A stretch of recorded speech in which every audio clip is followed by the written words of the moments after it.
focando com toda a seriedade que merece o conflito entre Israel e a República Islâmica do Irã, que entra no 5º dia, pessoal, com explosões sendo ouvidas a todo momento dos dois lados, na capital iraniana de Teherã, e muita tensão, uma escalada impressionante na maior cidade israelense de Tel Aviv. Vale a pena a gente já mencionar aqui, pessoal, que o porta-voz de defesa do Irã diz que o país utilizou um míssil totalmente novo no ataque dessa terça-feira e diz ter atingido o centro operacional do Mossad, a agência secreta de Israel, o serviço secreto de Israel, isso, claro, na cidade de Tel Aviv. Enquanto isso, o exército de Israel anuncia que matou o principal comandante militar do Irã, Ali Shadmani, que seria uma figura muito próxima do líder supremo iraniano, Ali Khamenei, o Ayatollah Khamenei. Claro que Israel também segue aí nesse processo de querer eliminar a alta cúpula militar do Irã, enquanto realmente a troca de mísseis e de operações militares realmente segue trazendo caos e destruição por toda parte, apesar de que talvez o maior ponto estratégico, a vantagem comparativa militar mais relevante do momento, né, David, seja o domínio completo do espaço aéreo iraniano pelos aviões israelenses. Sem dúvida, Marinho, é um conflito que tem tido uma escalada sem precedentes, né, e até mesmo um temor, vamos dizer assim, por parte de outros países também que possam vir a se envolver em todo esse conflito, porque já houve então a manifestação do presidente dos Estados Unidos, Donald Trump, Xi Jinping na China também já se manifestando, e o receio é de que isso realmente descambe para uma terceira guerra mundial. A gente torce para que não, mas alguns países já fazendo sinalizações, inclusive a Rússia também, com o Putin se manifestando. Então a gente está acompanhando com muito temor tudo isso que está acontecendo no Oriente Médio, mas com também o diálogo entre outros países que não está ocorrendo, e com isso a gente realmente tem bastante preocupação em relação a essa situação que tem acontecido. Jess, a aposta iraniana, que não poderia ser mais clara, é cristalina, de que Israel não vai conseguir sustentar essa guerra sozinho por muito tempo, em que em algum momento vai precisar fazer certas concessões ou recuar. E isso, claro, envolveria o envolvimento direto dos Estados Unidos, implicaria no envolvimento direto dos Estados Unidos. E eu quero ouvir a tua opinião, até porque, assim, pelo menos como a meta principal inegociável de Israel e também dos Estados Unidos avalizando pelo menos esse ponto, é que as centrífugas e as ogivas nucleares do Irã nunca possam existir e que o programa nuclear do Irã precisa ser eliminado completamente. Isso está intimamente ligado ao mandato do presidente Donald Trump. Vale mencionar que foi firmado um acordo entre os Estados Unidos e o Irã, ali no mandato do Barack Obama, mas esse acordo ele foi cancelado por Donald Trump. Aquele acordo colocava que você poderia ter não ogivas, mas você poderia enriquecer urânio até cerca de 4%. A partir do momento em que o acordo foi cancelado por parte dos Estados Unidos na antiga presidência de Donald Trump, esse enriquecimento passa aí dos 50% a 60% e realmente apresenta algum risco. Então, essa situação, de toda a situação aí nuclear, de toda a lógica de enriquecimento do urânio, contou muito com um ato falho de Donald Trump no primeiro mandato. E aqui, mais uma vez, isso vira um problema. Só que agora é um problema com contorno realmente global, com essa grande guerra que se inicia aí entre Israel e Irã. Por mais que Israel conte com um apoio muito forte dos Estados Unidos, historicamente, em todos os mandatos, em todos os presidentes, Israel teve esse apoio. A grande questão aqui, no final do dia, André, é que na situação atual, o Trump, ele tem uma fala, muitas vezes, de não se envolver com esses conflitos externos, pelos custos, porque ele tem um olhar muito voltado para os Estados Unidos internamente. Então fica aí, a gente fica sem saber o que vai acontecer. Mas, ao mesmo tempo, o maior aliado, um dos maiores aliados dele, foi Benjamin Netanyahu. Então tem aí uma expectativa de envolvimento dos Estados Unidos que nós veremos muito em breve. Se o Irã começar a fazer ataques mais direcionados, mais duros a Israel, Israel começar a ter essa sensação de perda de guerra, eu imagino que sim, os Estados Unidos vai acabar se envolvendo, assim, se fosse uma banca de apostas, eu colocaria que ele vai acabar se envolvendo sim, mais diretamente nessa guerra. Ao mesmo tempo, o Irã conta com um suporte, uma proximidade muito grande com a China, que também é um país muito potente, que tem alguns outros conflitos diplomáticos hoje com os Estados Unidos nessa guerra comercial. O presidente Xi Jinping da China, até por meio do Ministério de Relações Exteriores, chegou hoje a fazer uma nota, fazer uma fala e um pronunciamento oficial dizendo que nós devemos, que todos os agentes deveriam buscar apaziguar, realmente esse conflito. Tem um contorno também de petróleo envolvido, Iraque no meio, reservas muito fortes, então tem muito impacto. Essa é uma situação global de muita tensão. A matriz energética de Israel e do Irã já foram duramente afetadas e isso está afetando civis de ambos os lados, que fique claro aqui, e evidentemente que isso pode ter um impacto e tanto na capacidade da produção de petróleo ali da região, que basicamente é total e completamente calcada no petróleo e seus derivados, né, Mano Ferreira? Então, claro que os países da vizinhança do Golfo ali mostrando sua preocupação, Catar, Emirados Árabes Unidos, Arábia Saudita, todos eles, enfim, demonstrando essa preocupação. Já teremos muito em breve aqui, pessoal, agregando aqui a discussão, Fabrício Natsky, nosso apresentador do Jovem Pan Internacional, Luca Bassani, diretamente da Europa, com toda a repercussão e os reflexos por lá, mas um rápido abre-alas aqui do Mano Ferreira e a gente segue adiante.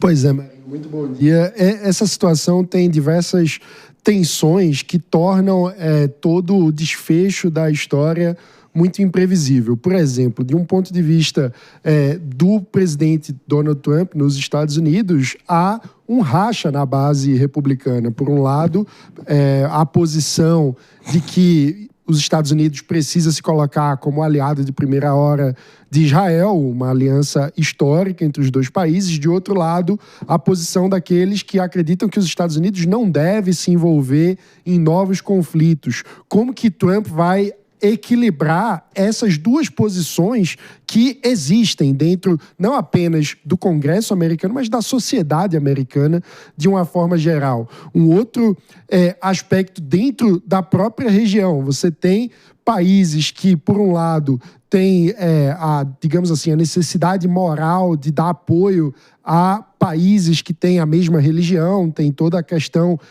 muçulmana na rivalidade com a religião judaica. Por outro lado, os países árabes não gostam exatamente do Irã. Então, é aquela história de que muitas vezes a posição pública é uma e a posição de bastidor na política acaba sendo outra. Então, isso tudo gera um caldo de muita incerteza que torna a situação complexa e de difícil desfecho.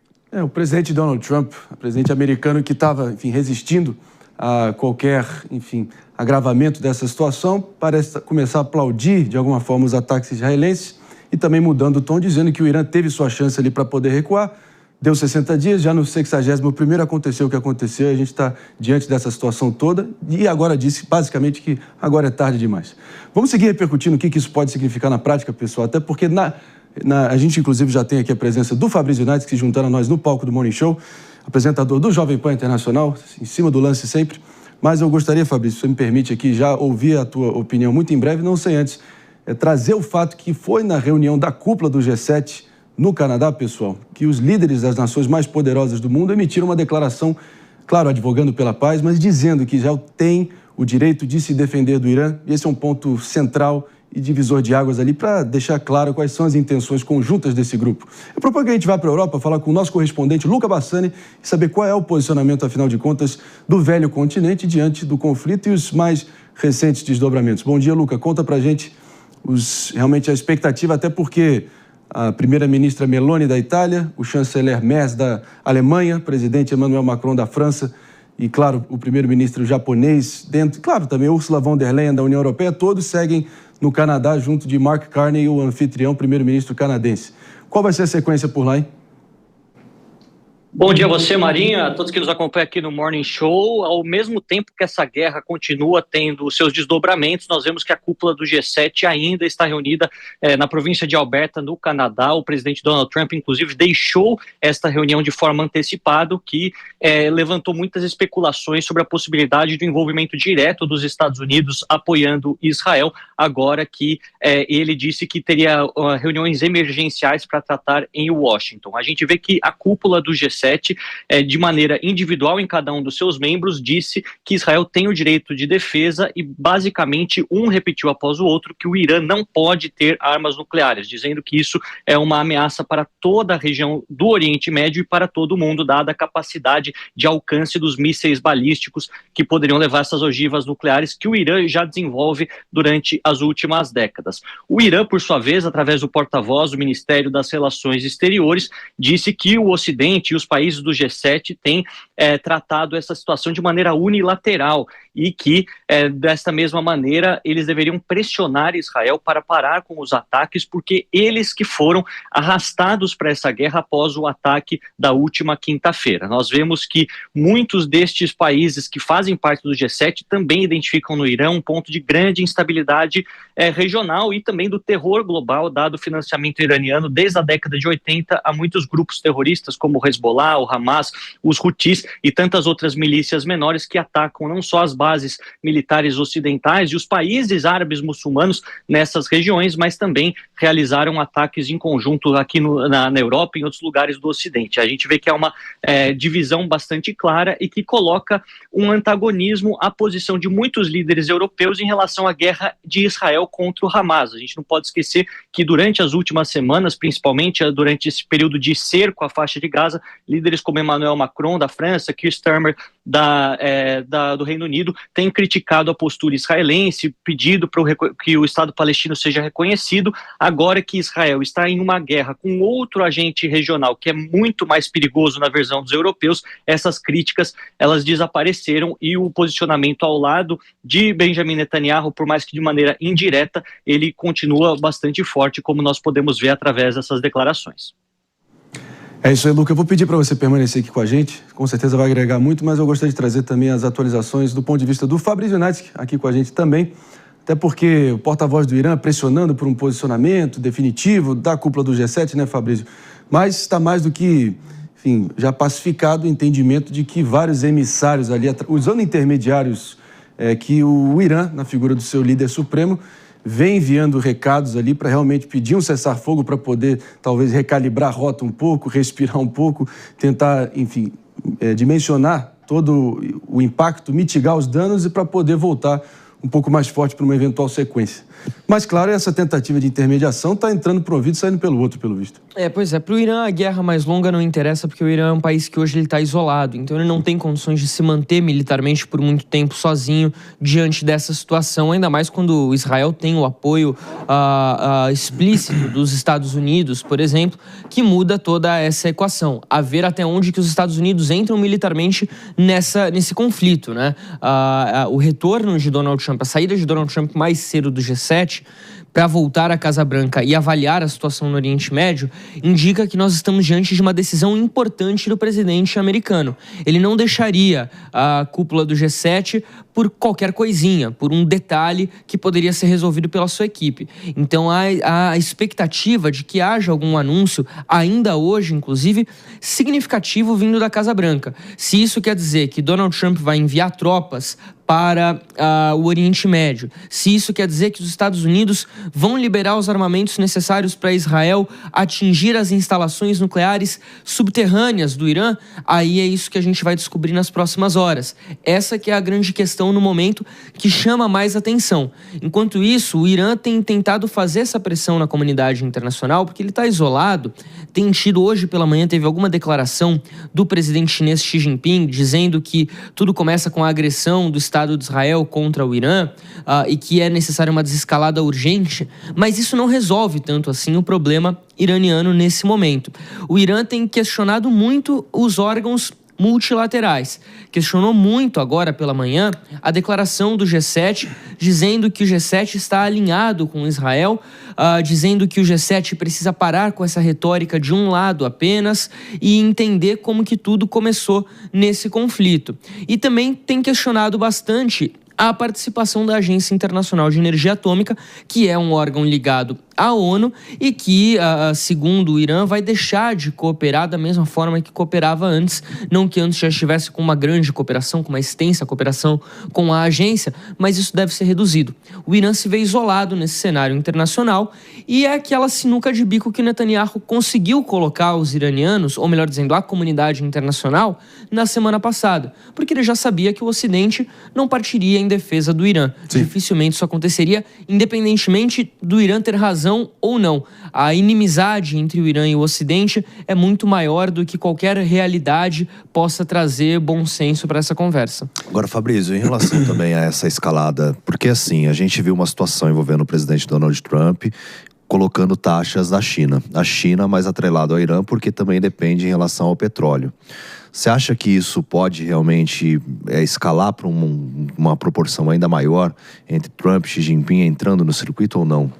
É uma escalada diplomática mais, viu, David? Eu não acredito numa escalada militar, os dois países num embate militar. Isso é muito difícil da gente imaginar acontecendo. Primeiro, vamos olhar do lado americano. Donald Trump tem aquela política do America First. Foi o Donald Trump que assinou a retirada das tropas dos Estados Unidos do Afeganistão depois de quase 2 décadas. Ou seja, a política do Trump, a política da Casa Branca atual, é uma política de pouca intervenção militar, ou quase nenhuma intervenção militar. Então, a partir do momento que Trump colocar, por exemplo, se Trump autoriza que Israel utilize as bombas americanas para atacar as instalações nucleares iranianas, isso coloca os Estados Unidos no meio da guerra. Ele abandona a política do America First se ele fizer isso. Ele já tem, de certa forma, abandonado, se alinhando muito ao lado de Israel, determinando um apoio total a Israel. Já não é tão costumeiro, assim como a gente vê, por exemplo, em relação à guerra Rússia e Ucrânia, ou mesmo ao conflito entre Israel e Hamas. Olha, interessante, né?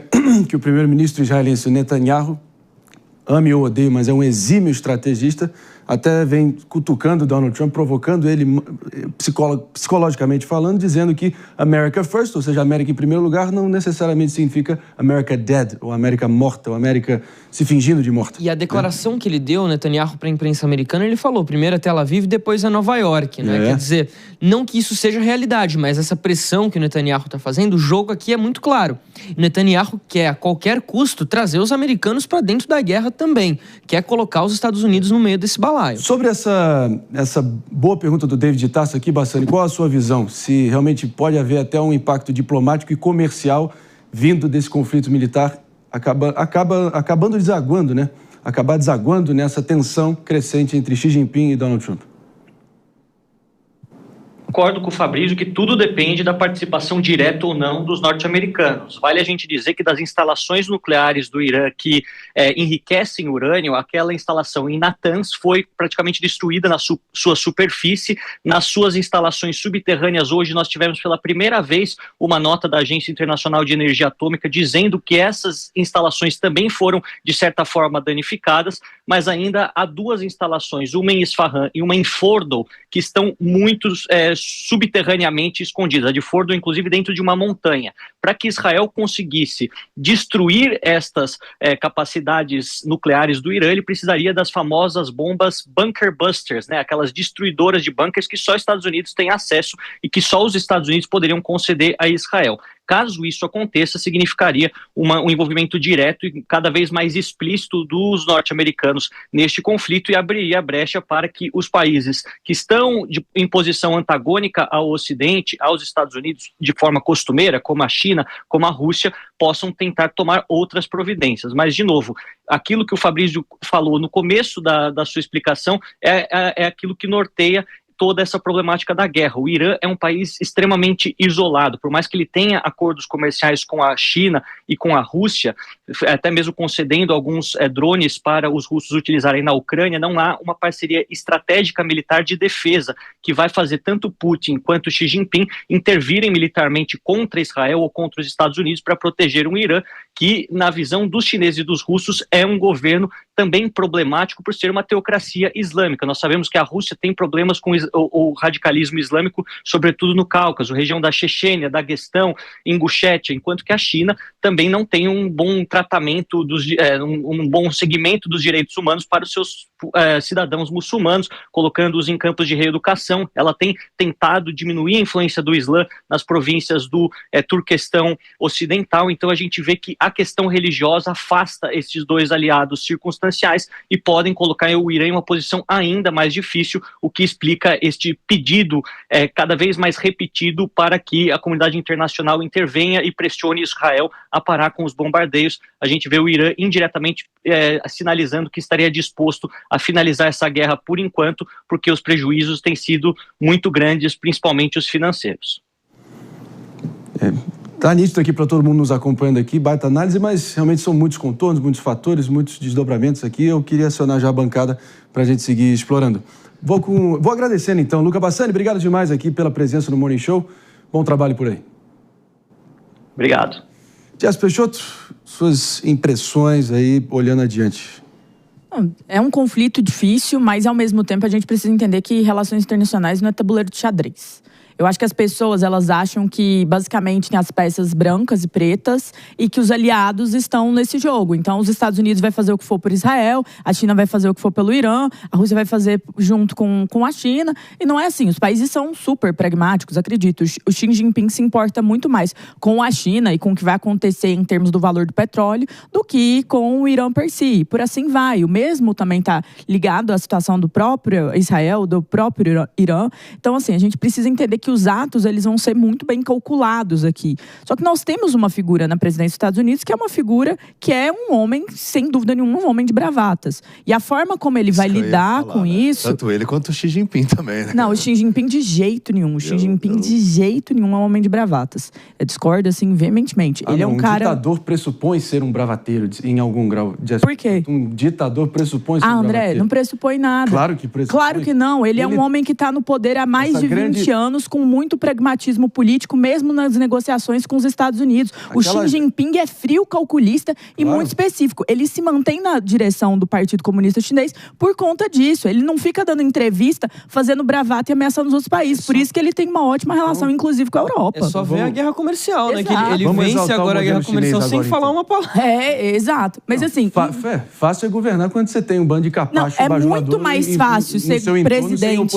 É muito mais fácil ser presidente da China do que dos Estados Unidos. Eu não estou dizendo disso. Eu estou falando da personalidade dos agentes aqui envolvidos. Vale dizer que mesmo em conflitos passados, Israel e Irã, ou até mesmo conflitos passados no Oriente Médio, o Xi Jinping já era o presidente da China e a gente viu uma abordagem dele muito similar ao momento.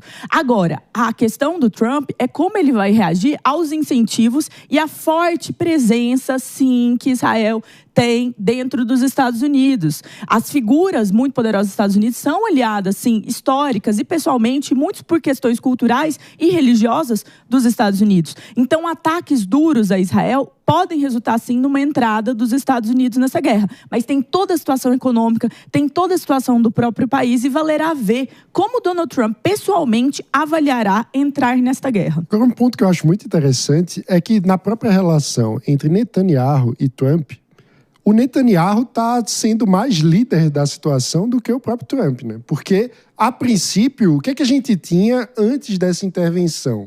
O desejo dos Estados Unidos, em tese, de diminuição do conflito, de resolução da situação na faixa de Gaza. O que é que a gente está vendo agora? Que nem a faixa de Gaza foi resolvida e com o movimento do Netanyahu, o Trump está se vendo quase obrigado a colocar a mão nessa cumbuca que ele não desejava.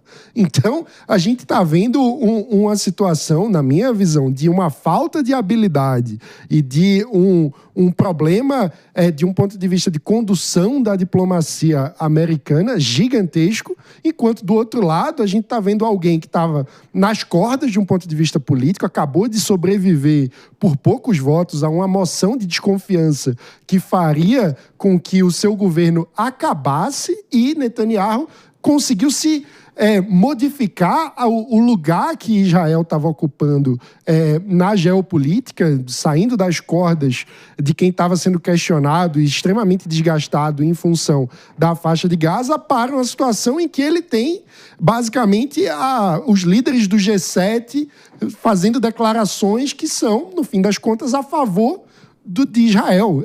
Então, é muito curioso ver como com moedas, digamos assim, muito diferentes, escassas, né? O Netanyahu conseguiu trazer a geopolítica a seu favor, enquanto os Estados Unidos continua tendo o maior poder bélico e o maior poder econômico e está simplesmente a reboque das outras nações no lugar de ocupar um lugar de liderança. Mas o problema, mano, é que essa estratégia ela não se sustenta por muito tempo. Você ataca hoje o Irã porque o Irã é um inimigo, ok, tudo bem. Mas e depois? E aí, depois que você neutralizar o Khamenei? Hoje, o governo israelense, o ministro Israel Katz, que é o ministro da Defesa, falou que o Ali Khamenei pode ter o mesmo destino do Saddam Hussein.